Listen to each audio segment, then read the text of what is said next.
तीन प्रकार को हम लोग समझेंगे और इन तीनों में डिफरेंस क्या है। तो एब्सोल्यूट ह्यूमिडिटी यानी निरपेक्ष आर्द्रता, निरपेक्ष आर्द्रता, और ये विशिष्ट आर्द्रता, और ये सापेक्षिक आर्द्रता। तो आर्द्रता क्या होता है? वायुमंडल में उपस्थित जलवाष्प की मात्रा, लेकिन निरपेक्ष आर्द्रता है तो थोड़ा अंतर होगा।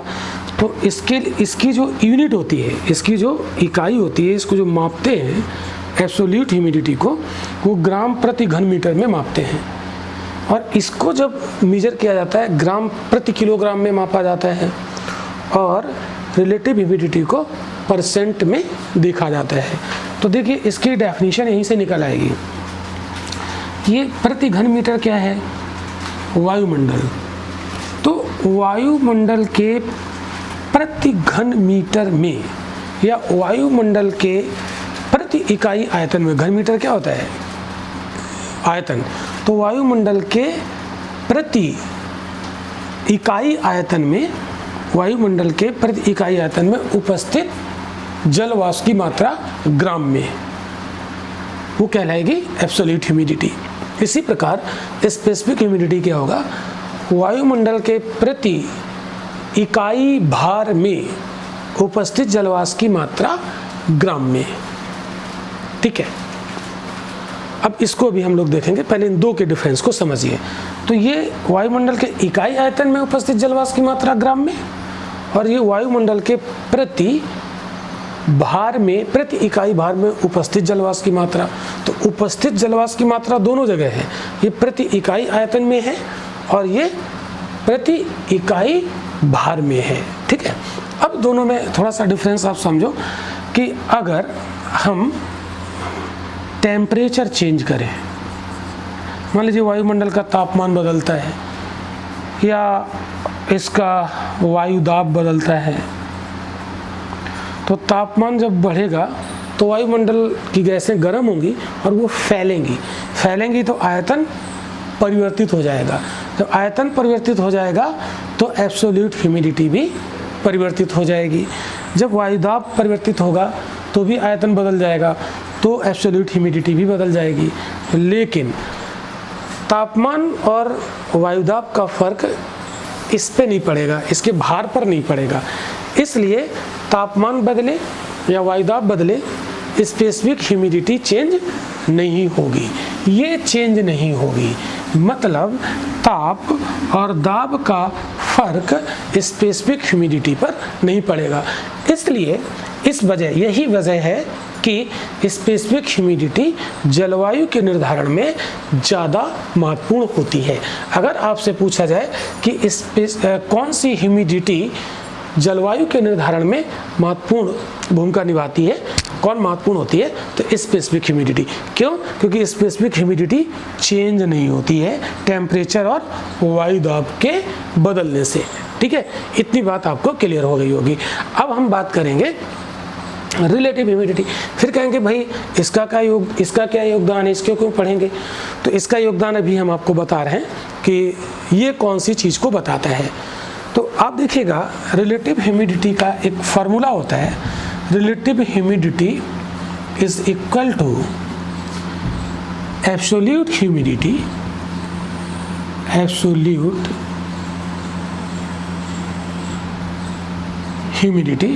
डिवाइडेड बाई ह्यूमिडिटी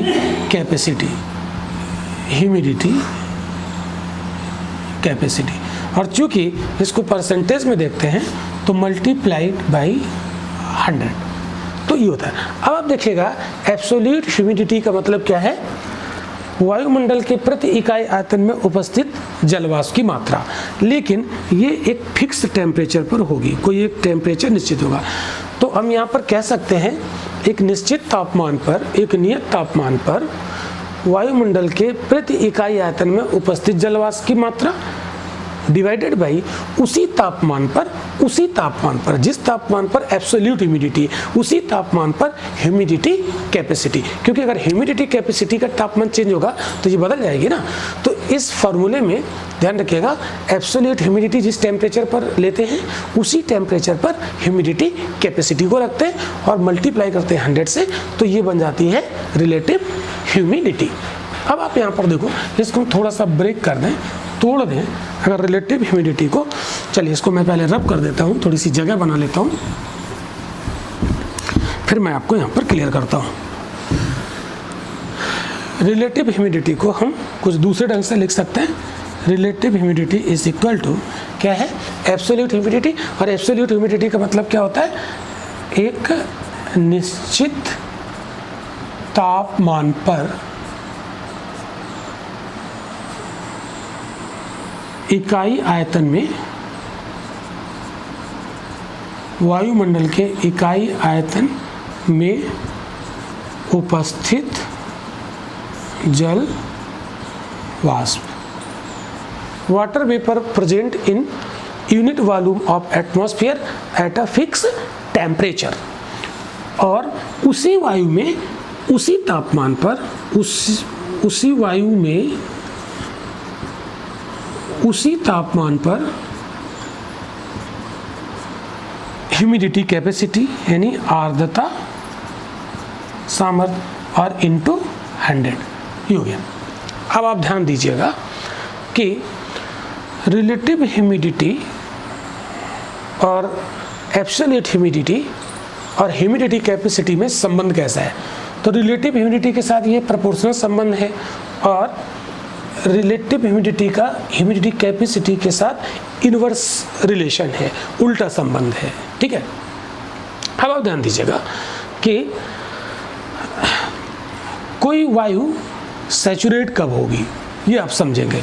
ठीक है, तो सैचुरेट कब होगी, सैचुरेट का मतलब 100% कब होगी, तो ये वैल्यू 100% कब होगी समझो, जब ये और ये यानी एब्सोल्यूट ह्यूमिडिटी और ह्यूमिडिटी कैपेसिटी दोनों बराबर हो जाए, तो ये दोनों कैंसिल आउट होके एक हो जाएगा और एक का मल्टीप्लाई 100 से तो हो जाएगा 100%। तो absolute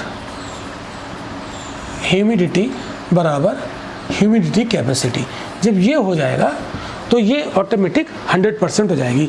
then relative humidity will be equal to 100%। और जब 100% हो जाएगी रिलेटिव ह्यूमिडिटी तो हम कहेंगे वो वायु या वायुमंडल संतृप्त हो चुका है। तो ये जो कंडीशन है ये सैचुरेशन की कंडीशन है, ये संतृप्त होने की कंडीशन है।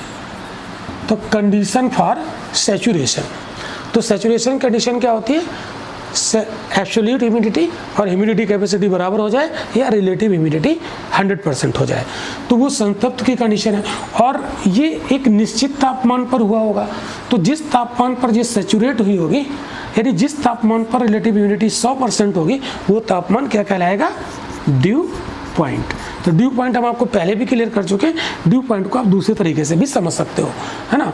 यानी जिस तापमान पर किसी वायु की रिलेटिव ह्यूमिडिटी 100% हो जाए तो वो तापमान क्या कहलाएगा, ड्यू पॉइंट। क्लियर, ये बात क्लियर हो गई होगी। अब आप देखिएगा, हमने आपको ये भी बताया था, मान लो कि यहाँ पर जो ड्यू पॉइंट मिला है वो 30 डिग्री सेल्सियस टेम्परेचर पर मिला है, ऐसा मान लो। तो ड्यू पॉइंट यहाँ पर कितना हो गया, 30 डिग्री। फिर हमने क्या कहा था, ड्यू पॉइंट के जैसे ही थोड़ा सा नीचे जाएंगे तो क्या शुरू होगा, कंडेंसेशन। तो कंडेंसेशन की शुरुआत होगी, संघनन की। यानी संघनन यहाँ पर किस टेम्परेचर पर होगा, ड्यू पॉइंट अगर 30 डिग्री तो इसके नीचे जाएंगे, नीचे जाने का मतलब क्या, 29.99 डिग्री सेल्सियस पर संघनन शुरू हो जाएगा। और जब संघनन शुरू होगा तो जो वायुमंडल में ह्यूमिडिटी है, ह्यूमिडिटी का मतलब जल वाष्प, तो जल वाष्प ठंडी होगी तो वो जल के रूप में संघनन होने लगेगा। और जब ये संघनन होगा तो इससे क्या बन जाएंगे, क्लाउड्स बन सकते हैं, बादल बन सकते हैं, ओस बन सकता है, कोहरा बन सकता है, फ्रॉस्ट यानी पाला बन सकता है, मिस्ट बन सकता है। मान लीजिए अगर संघनन में क्लाउड बना, अगर क्लाउड बना तो जब वायुमंडल में यहाँ पर ऐसे ऐसे क्लाउड्स बन जाएंगे तो जो हमारी अर्थ है ये अपनी ग्रेविटी से इसको अपनी ओर खींच लेगी, और खींच लेगी तो ये वर्षा होना शुरू हो जाएगा। तो वर्षा होने के लिए क्या होना चाहिए, वायु का पहले सैचुरेशन होना चाहिए और फिर संघनन होना चाहिए, तब क्लाउड बनेंगे। और जब क्लाउड बनेंगे तो अर्थ अपने ग्रेविटी की वजह से इस क्लाउड के पानी को अपनी ओर खींच लेगी और शुरू हो जाएगा प्रेसिपिटेशन। प्रेसिपिटेशन यानी वर्षण। देखिए वर्षा और वर्षण में अंतर है। देखिए वर्षण में जो भी ऊपर से कुछ नीचे आ रहा है उसको प्रेसिपिटेशन, केमिस्ट्री में देखते हैं प्रेसिपिटेशन में क्या होता है, ऊपर जो कण होते हैं वो नीचे बॉटम में बैठ जाए, उसको प्रेसिपिटेशन कहते हैं। तो वायुमंडल में जो भी जल के कण हैं या मान लीजिए वायुमंडल में बर्फ के कण हैं, वो जब नीचे धरती पर आके गिरते हैं तो उसको प्रेसिपिटेशन। तो प्रेसिपिटेशन में दो चीज़ें आ जाती हैं, वर्षण मतलब दो चीज़ें, जल के रूप में भी हो सकता है और ये हिम के रूप में भी हो सकता है। तो वर्षण के दो रूप हो सकते हैं, एक जल वर्षा और दूसरी हिम वर्षा। तो वर्षण होगा। प्रेसिपिटेशन जब बोले तो मतलब उनमें से कोई भी हो सकता है, जल वर्षा भी हो सकता है, हिम वर्षा भी हो सकती है। ठीक है, तो अब देखो ये बात आपको समझ में आई। क्या आपने सीखा यहाँ पर? आपने सीखा कि ये तीनों ह्यूमिडिटी का मतलब समझा, रिलेटिव ह्यूमिडिटी का फार्मूला देखा। अब आपने ये देखा कि जब एब्सोल्यूट ह्यूमिडिटी और ह्यूमिडिटी कैपेसिटी बराबर हो जाती है तो रिलेटिव ह्यूमिडिटी 100% हो जाती है। तो जब रिलेटिव ह्यूमिडिटी 100% हो जाती है तो कहेंगे वायु संतृप्त हो गई। और जिस टेम्परेचर पर रिलेटिव ह्यूमिडिटी 100% हुई वो टेम्परेचर ड्यू पॉइंट कहलाएगा और संघनन यानी ओसांक बिंदु कहलाएगा। और उसके नीचे जैसे ही थोड़ा जाएंगे तो संघनन शुरू होगा, संघनन शुरू होगा तो क्लाउड्स बनेंगे, क्लाउड्स बनेंगे तो प्रेसिपिटेशन होगा। प्रेसिपिटेशन दो प्रकार का हो सकता है, जल वर्षा और हिम वर्षा, यानी जल के रूप में और हिम के रूप यानी लिक्विड के फॉर्म में और सॉलिड के फॉर्म में। इतनी बात आपको समझ में आ गई होगी। अब आप देखो आगे हम लोग समझते हैं कि बहुत बेहतरीन कॉन्सेप्ट है। अब यहाँ पर हम लोग समझेंगे अगला टॉपिक कि किसी वायु के संतृप्त होने के दो रास्ते, दो तरीके हैं, मतलब दो तरीके से वायु सैचुरेट हो सकती है। मान लो देखो मैं यहाँ पर लिख रहा हूँ, रिलेटिव ह्यूमिडिटी बराबर absolute humidity divided by humidity capacity into 100। ये संतृप्त कब होगी? जब ये 100% हो जाए। और 100% कब होगा? जब ये दोनों बराबर हो जाए। तो ये 1 हो जाएगा और ये 100 से मल्टीप्लाई 100 हो जाएगा। तो मान लो यहाँ पर हम दो एग्जाम्पल ले रहे हैं। ये संतृप्त होने के दो रास्ते हैं। पहला रास्ता देखो, दो तरीके ले रहे हैं। मान लीजिए यहाँ पर मैं ये आपको बता दूँ कि जैसे एब्सोल्यूट ह्यूमिडिटी, कोई वायु है जिसकी एब्सोल्यूट ह्यूमिडिटी है 300 ग्राम, मतलब वायुमंडल उसके इकाई आयतन में 300 ग्राम जलवाष्प उपस्थित है और उसकी कैपेसिटी है 500 ग्राम इंटू 100। और मान लीजिए उस समय टेम्परेचर है 30 डिग्री सेल्सियस, 30 डिग्री सेल्सियस। तो इसके संतृप्त होने के दो रास्ते हो सकते हैं। पहला रास्ता क्या है? जितनी इसको भूख लगी है, जितनी इसकी कैपेसिटी है उतना इसे उपलब्ध करा दिया जाए तो ये बराबर हो जाएंगे और ये 100% हो जाएगी। ठीक है, तो देखो इसमें 300 है, इसे 200 और दे दिया जाए, 500 इसकी कैपेसिटी है। अब 200 से ज़्यादा ये एब्जॉर्ब नहीं कर पाएगी और ये हो गया 500 डिवाइडेड बाई 500 इंटू 100, ये एक हो गए और ये हो गई 100%। हमने टेम्परेचर को चेंज नहीं किया और इसको जितनी और भूख लगी थी वो हमने इसको उपलब्ध करा दी, तो ये सैचुरेट हो गई, दोनों बराबर हो गए और ये मतलब 100% हो गई और रिलेटिव ह्यूमिडिटी 100%। तो यहाँ पर ड्यू पॉइंट कितना है? ड्यू पॉइंट ये बन गया 30 डिग्री सेल्सियस। मान लीजिए कि ये ऐसी जगह की वायु है जहाँ पर वाटर बॉडी उपलब्ध थी, मान लीजिए ज़मीन में पानी भरा था, तो इसने क्या किया, उस पानी से उतना एब्जॉर्ब कर लिया जितनी इसको भूख लगी थी। जैसे मान लो आपको भूख लगी 5 रोटी की, 3 रोटी आप खा चुके हो, 2 की और ज़रूरत है, तो अगर 2 रोटी आपके पास रखी है तो आप 2 उठा के खा लेंगे, ठीक है, तो आप संतुष्ट हो जाएंगे, यानी संतृप्त हो जाएंगे।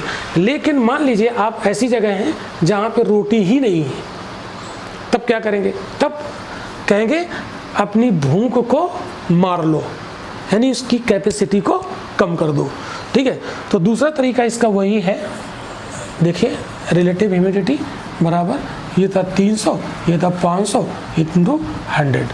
अब आप देखो इसको भूख लगी है, अभी 200 की ज़रूरत है, 200 ग्राम जलवाष्प की ज़रूरत है, क्योंकि अभी 200 की कमी है। लेकिन रेगिस्तान की ये वायु है, डेजर्ट में, तो वहाँ कहीं वाटर बॉडी है नहीं, तो इसको कहीं से जलवाष्प तो मिलेगी नहीं। जब जलवाष्प मिलेगी नहीं तो इसको संतृप्त होने के लिए क्या करना पड़ेगा, अपनी ह्यूमिडिटी कैपेसिटी को घटाना होगा।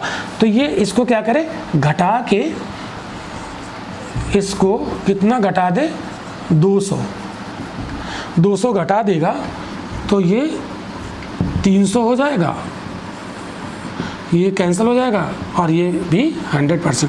अब इसकी रिलेटिव ह्यूमिडिटी 100% हो गई, इसकी भी 100 है, तो ये क्या हो गई, संतृप्त हो गई। तो संतृप्त होने के 2 रास्ते, लेकिन इसको आप देखिएगा ह्यूमिडिटी कैपेसिटी, हमने आपको बताया था ह्यूमिडिटी कैपेसिटी टेम्परेचर में सीधा संबंध है।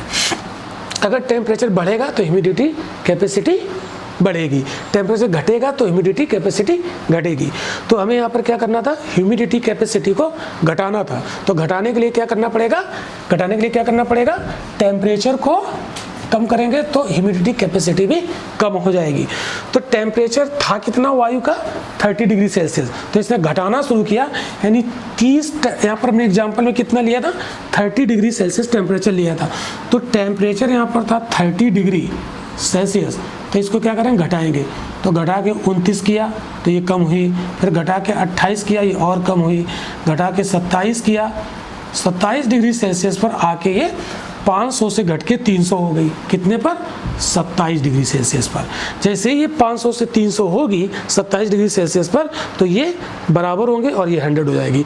तो यहाँ पर ड्यू पॉइंट कितना होगा, ड्यू पॉइंट हो गया 27 डिग्री सेल्सियस, उष्मांक कितना हो गया, 27 डिग्री सेल्सियस। अब आप देखो इसका संघनन किस पे होगा, 27 के नीचे, यानी संघनन होगा 26.99 डिग्री सेल्सियस पर संघनन की शुरुआत होगी, ठीक है। और यहाँ पर संघनन की शुरुआत कितने पर हो जाएगी, देख लो भाई, ये 30 डिग्री था ड्यू पॉइंट, तो 29.99 डिग्री सेल्सियस पर संघनन की शुरुआत हो जाएगी, संघनन की शुरुआत हो जाएगी। और जब संघनन होगा तो संघनन होने से क्या बनेंगे, बादल, क्लाउड्स बनेंगे, और क्लाउड्स बनेंगे तो क्या होगा, वर्षण होगा। तो इतनी बात आपको समझ में आ गई होगी। अब आप ये बताओ कि इसके पास 300 मौजूद है एब्सोल्यूट ह्यूमिडिटी, और इसके पास कितनी मौजूद है, 500। तो पानी कौन ज़्यादा बरसाएगा, ये 300 वाला या 500 वाला। तो ऑब्वियस सी बात है कि वर्षा यहाँ ज़्यादा होगी, वर्षा अधिक होगी, यहाँ पे वर्षा कम होगी, ठीक है। तो कैसे पता चला कि वर्षा यहाँ कम होगी और यहाँ पर ज़्यादा, तो ये ऊपर वाली जो वैल्यू है ये बता रही है, और ऊपर वाली वैल्यू क्या है, निरपेक्ष आर्द्रता, एब्सोल्यूट ह्यूमिडिटी। तो यहाँ पर निष्कर्ष क्या निकला, कंक्लूजन क्या निकला कि वर्षा की मात्रा किस पर निर्भर करेगी, तो आंसर क्या होगा, एब्सोल्यूट ह्यूमिडिटी, निरपेक्ष आर्द्रता। तो एक आंसर आपका ये हो गया, ठीक है। वर्षा की मात्रा किस पर निर्भर करेगी, एब्सोल्यूट ह्यूमिडिटी पर। बताइए ये बात आपको समझ में आ गई। चलो अब आगे बढ़ते हैं। तो ये यहाँ पर हम लोगों ने देखा वर्षा, तो जिसका ड्यू पॉइंट ज़्यादा था उसकी वर्षा ज़्यादा हो रही है, और जहाँ पर ड्यू पॉइंट कम था वहाँ पर वर्षा कम हो रही है। तो कहने का मतलब यह हुआ कि वर्षा किस पर डिपेंड करेगी, देखो निरपेक्ष आर्द्रता पर, निरपेक्ष आर्द्रता, दूसरा ड्यू पॉइंट। निरपेक्ष आर्द्रता ज़्यादा तो वर्षा अधिक।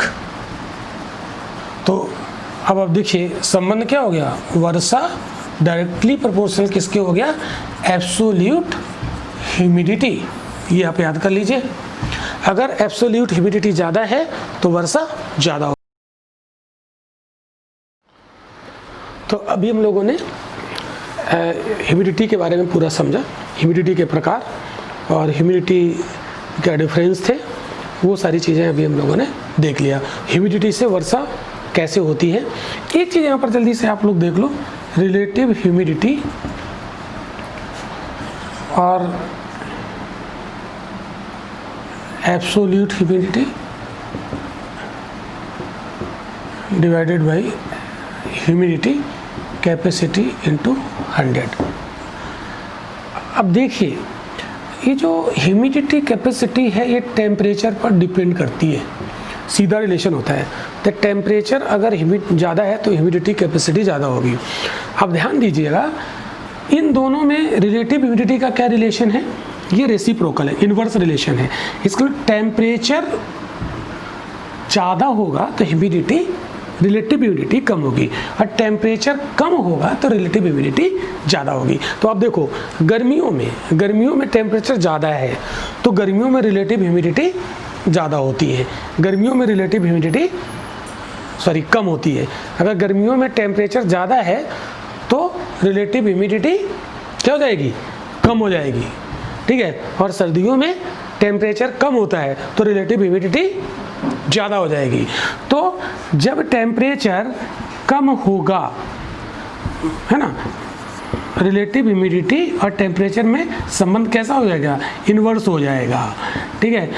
तो कहने का मतलब ये है कि जब टेम्परेचर सर्दियों में कम होगा तो रिलेटिव ह्यूमिडिटी ज़्यादा होगी और जब गर्मियों में ज़्यादा होगा टेम्परेचर तो रिलेटिव ह्यूमिडिटी कम होगी। आपको बताया था रिलेटिव ह्यूमिडिटी अगर 100% है तो पानी बरसेगा, अगर 80% है तो पानी नहीं बरसेगा, 90% है पानी नहीं बरसेगा, 99% है पानी नहीं बरसेगा। जब 100% होगा रिलेटिव ह्यूमिडिटी और रिलेटिव ह्यूमिडिटी 100% होगा मतलब वायु सैचुरेट होगी तभी वर्षा होगी। तो रिलेटिव ह्यूमिडिटी अगर 100% है तो वर्षा होगी और नहीं है तो नहीं होगी। तो जैसे विषुवत रेखा के आसपास रिलेटिव ह्यूमिडिटी 80% से ज़्यादा होती है और जबकि विषुवत रेखा से दूर जाएंगे, अगर हम 60 डिग्री अक्षांश पे चले जाएं नॉर्थ में तो वहाँ पर रिलेटिव ह्यूमिडिटी कम होती है।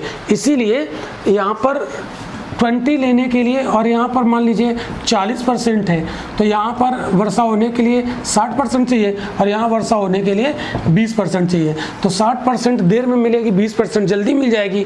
क्यों? क्योंकि यहाँ पर सूर्य लंबवत चमकता है और जल्दी से ये इवेपोरेट कर लेगा और इसको 100 कर लेगा। इसीलिए विषुवत रेखा के पास दोपहर में 12 बजे के बाद बादल बनते हैं और 2 से 4 के बीच में पानी बरसता है और रोज बरसता है। क्यों? क्योंकि वहाँ पर रिलेटिव ह्यूमिडिटी ज़्यादा होती है।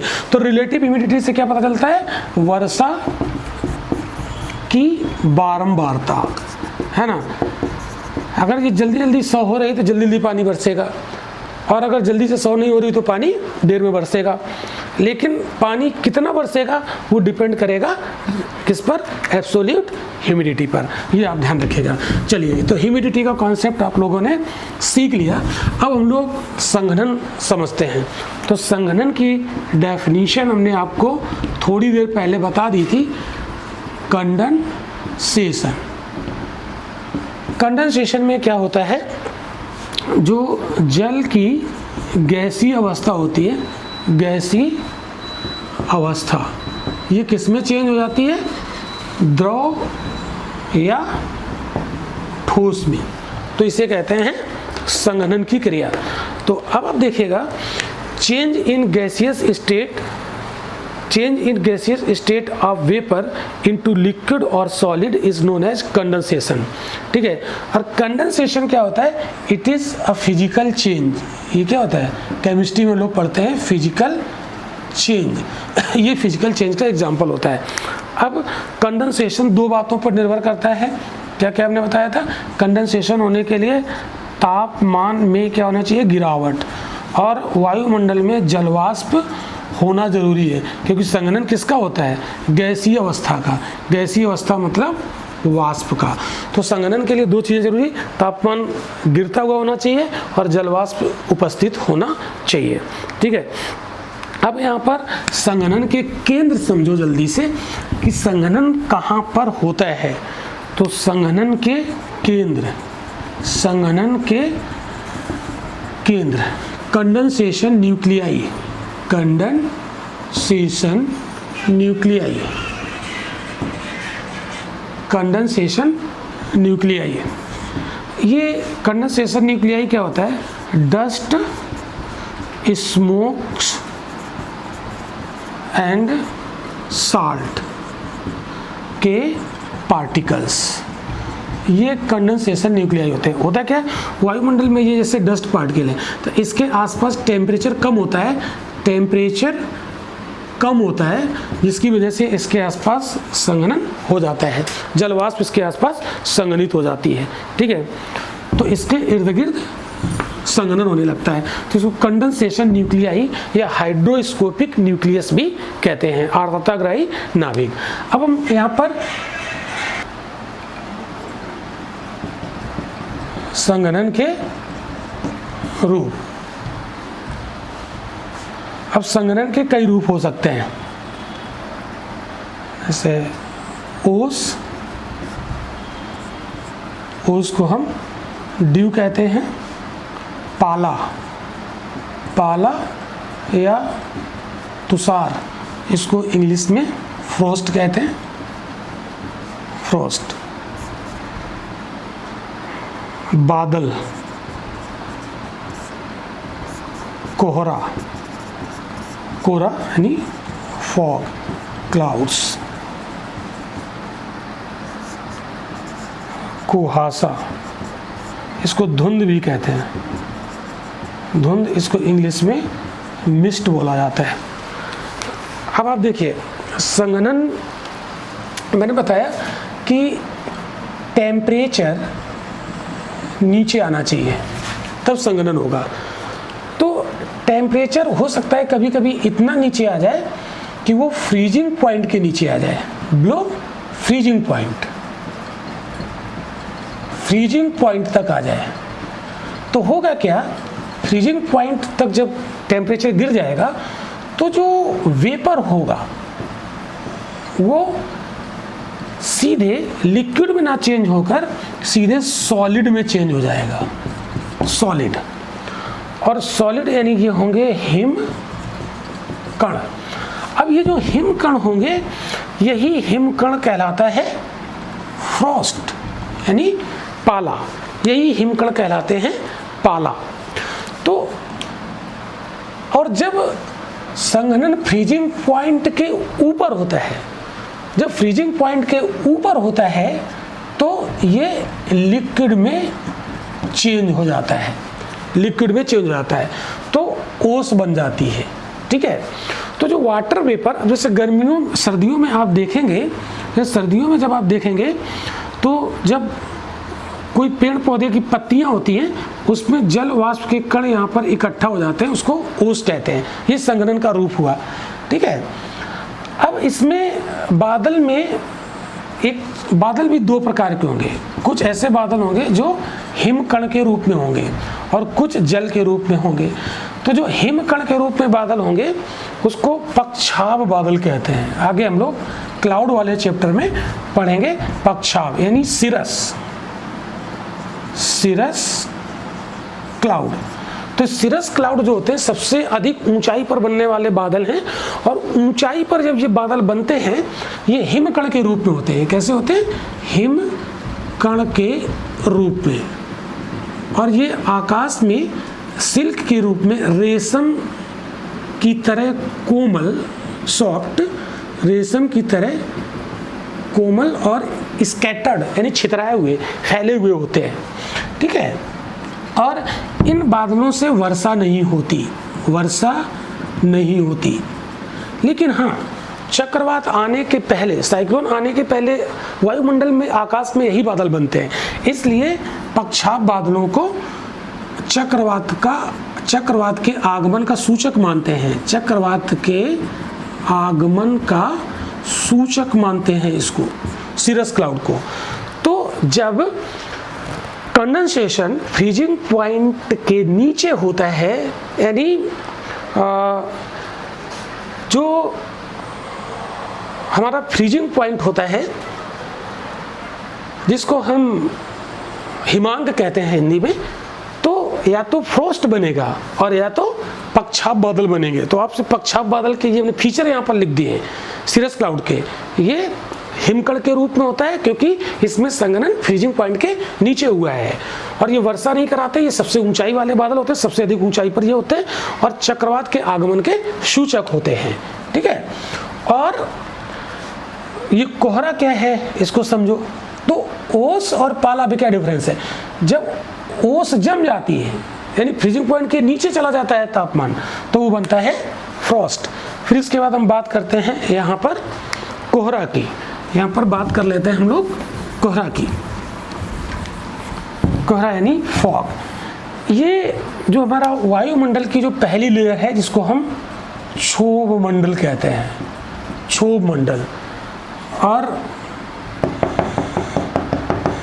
ये वायुमंडल की जो निचली लेयर है इसमें जल के कण, ये जो हाइड्रोस्कोपिक न्यूक्लियस होते हैं, डस्ट के पार्टिकल, इसके आसपास यहाँ पर ये कंडेंसेशन होकर जल वाष्प यहाँ पर इकट्ठी हो जाती है और ये वायुमंडल में तैरते रहते हैं। तो इसको बोलते हैं फॉग। और इस फॉग में क्या होता है, ये बहुत ज़्यादा नज़दीक होता है, इसलिए इसमें जो विजिबिलिटी होती है वो 200 मीटर तक होती है। 200 मीटर से दूर तक हम इसमें नहीं देख पाएंगे। फिर कुहासा क्या होता है, ये थोड़ा सा विरल होता है, मतलब ये रेयर होता है, ये विरल होता है, ये दूर दूर तक होता है। तो इसमें विजिबिलिटी होती है 1 किलोमीटर से लेकर 2 किलोमीटर के बीच तक, इतनी दूरी तक, मतलब 2 किलोमीटर से आगे नहीं देख पाएंगे। तो ये जो कोहरा होता है ये सघन कोहरा होता है, और कुहासा धुंध जो मिस्ट होती है ये विरल होती है, इसमें विजिबिलिटी दूर तक होती है। तो ये यहाँ पर आपने संघनन के डिफरेंट फॉर्म यहाँ पर देखे।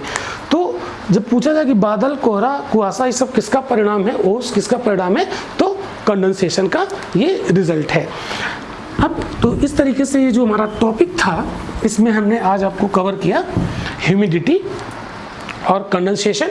इसके बाद जो अगला टॉपिक हम लोग पढ़ेंगे वो होगा क्लाउड्स और वर्षा, बहुत इंपॉर्टेंट है। तो यहाँ पर हम लोग जो क्लास पढ़ते हैं वो अपने स्टाइल में पढ़ते हैं और बहुत क्रांतिकारी तरीके से पढ़ने का प्रयास करते हैं ताकि हमारा कॉन्सेप्ट क्लियर हो और हमारे क्वेश्चन सॉल्व हो जाएं। अब आप देखिएगा इस लेक्चर की कुछ सीमाएं होती हैं, क्योंकि जब हम बहुत डिटेल में पढ़ाएंगे तो हमारा वीडियो का लेंथ बहुत ज़्यादा हो जाएगा, इसलिए यहाँ पर हम आपको मेन चीज़ें पढ़ाते हैं। अगर आपको बहुत डिटेल में पूरा पढ़ना है और यूपीएससी के लिए जीएस आपको पढ़ना है, एक एक चीज़ मतलब शून्य से लेकर शिखर तक पढ़ना है, तो आप हमारा एक ऐप है रविंद्रा आईएएस का, रविंद्रा आईएएस का ऐप है, तो आप प्ले स्टोर में जाओ, हमारा रविंद्रा आईएएस का ऐप डाउनलोड करो और हमारे वहाँ पर सारे लाइव क्लासेस